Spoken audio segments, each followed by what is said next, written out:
when you were thinking about sort of that difficulty, that loneliness. You talked about the difficulty of it and earning that right to exist, and then adding on top of that, wanting to be loud and proud about things that matter to you, but constantly needing to employ your discernment to figure out when does that push something forward in a positive way and when doesn't.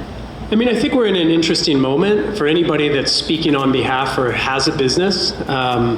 The last few years have been really difficult. There have been a lot of trying things happening in our community, and many consumers are looking to business leaders and owners to have a perspective on every single terrible thing that's happening in the world, which is difficult. As a business in a specific discipline, we can have a particular impact on our stakeholders.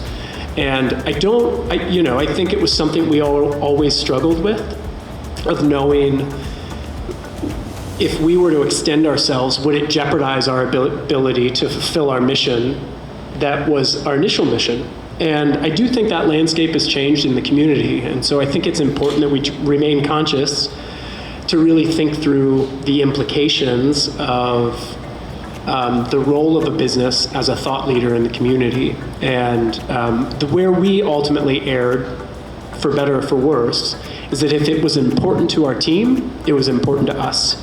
You've been doing this a long time. Does that feel like you've got a well-oiled machine and a built muscle for when to speak up and when not to? At the core of our mission is this belief that children are the world's most important people.